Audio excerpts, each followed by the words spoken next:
For decades, we've asked the same question when staring into the night sky. Are we alone?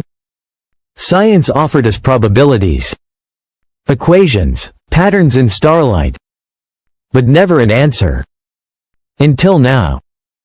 Just 120 light-years away, orbiting a cold red dwarf in the constellation of Leo, lies a world so strange, and yet so eerily familiar, it's forcing scientists to rethink everything we thought we knew about life in the universe. That planet is K2-18B. And thanks to the James Webb Space Telescope, we may have just captured the most convincing signs of alien life ever recorded. Water vapor, carbon molecules, methane, carbon dioxide. And then, something else. Dimethyl sulfide. A compound that, on Earth, is only produced by living organisms. This isn't science fiction. This is data. And this might be the moment humanity has waited for since we first looked up and wondered if we were alone. K2-18b is no ordinary exoplanet. It's what scientists call a Hycean world, a rare type of planet that hosts a hydrogen-rich atmosphere and a vast global ocean beneath it. It's more than twice the size of Earth and nearly 9 times its mass, and yet, it sits perfectly within the habitable zone of its star. The conditions are astonishing. A thick hydrogen layer that traps warmth. A liquid ocean shielded from deadly radiation. A thermal balance remarkably similar to what Earth once had in its most ancient, primordial past. But it wasn't until the James Webb Telescope focused its instruments on this distant world that the mystery truly began to unravel. Webb's infrared sensors revealed not only water vapor, but the unmistakable presence of methane and carbon dioxide, both critical ingredients in the chemistry of life. Already, it was a stunning discovery. And then came the moment that changed everything. In 2025, the MIRI instrument aboard the James Webb Telescope sent back a signal that stunned the scientific community. Alongside water and carbon molecules, it detected a trace signature of dimethyl sulfide, DMS. Why does that matter? Because here on Earth, DMS is produced exclusively by life, specifically marine phytoplankton.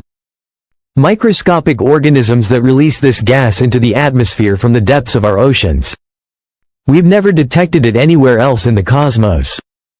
Until now. And that wasn't all.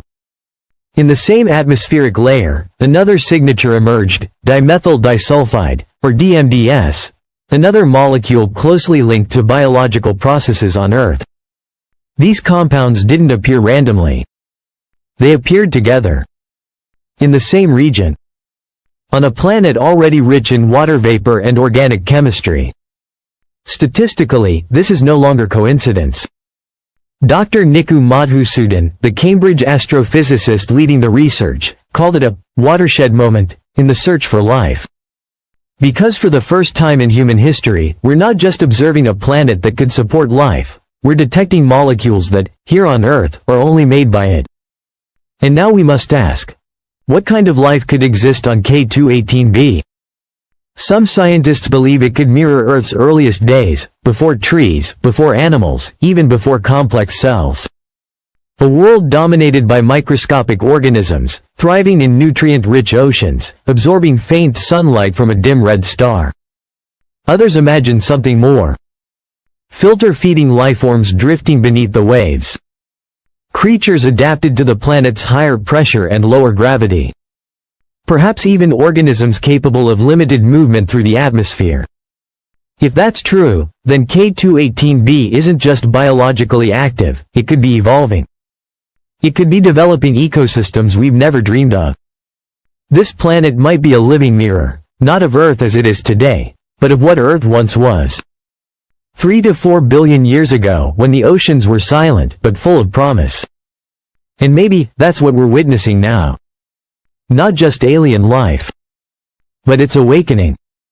Yet as the evidence builds, so does a new debate, one that cuts through the scientific community, divides philosophers, and keeps policymakers up at night. Now that we might have found life, should we try to make contact? Physicist Mark Buchanan warns against it. He fears interference. The risk of contamination. The danger of alerting a civilization we don't understand and may not be prepared to face. Others, like Dr. Avi Loeb, argue the opposite. If intelligent life exists on K2-18B, they likely already know we're here. They would have detected our radio signals, our satellites, our strange flicker across the stars long ago. And if they haven't acted yet, perhaps they never will. But whatever we decide, there's one unavoidable truth. A signal from Earth would take 120 years to reach K2-18B. And another 120 to return. We won't live to hear the answer. So the real question is not can we send a message, but should we? The moment the James Webb data was released, the world paused. News broke across continents. Social media flooded with new hashtags, K2-18B. Alien Ocean. We are not alone. For once, the headlines weren't about politics or war, but about wonder.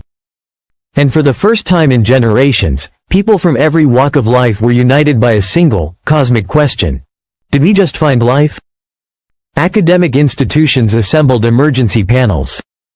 NASA, the European Space Agency, and even private companies like SpaceX began quietly accelerating their plans for next-generation telescopes, interstellar probes, and AI-guided message capsules.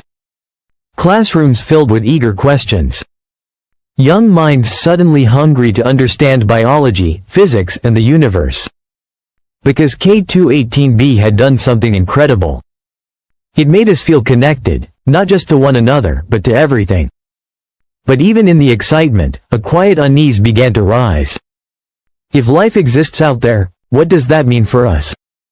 And why has it taken so long to find it?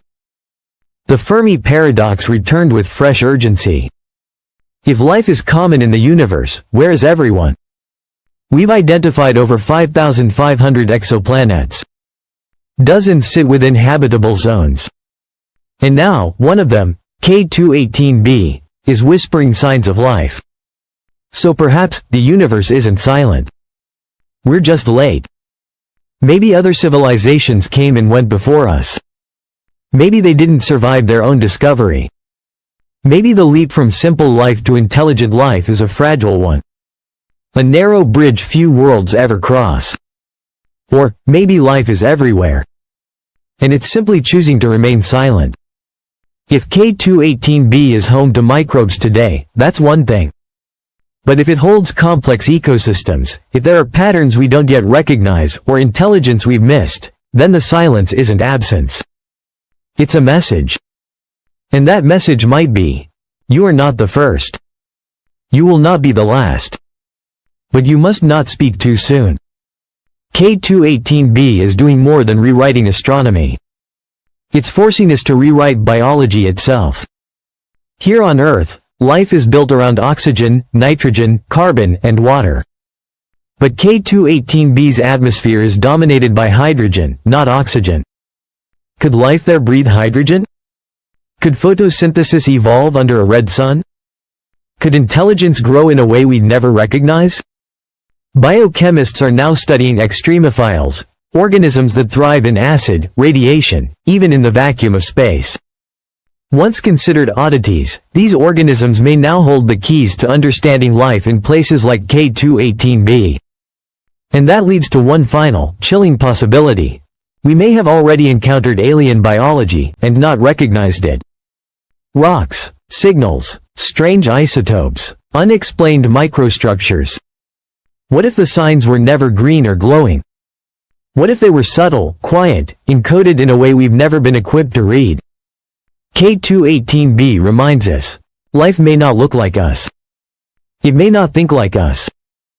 But it may still be out there, waiting. Before K2-18B, we looked into space with wonder. Now, we look with responsibility. If life exists elsewhere, then Earth is no longer the center of biology. We are not a singular miracle. We are one chapter in a vast, unfolding story. Some people feel awe. Others feel fear. But no one feels indifferent anymore.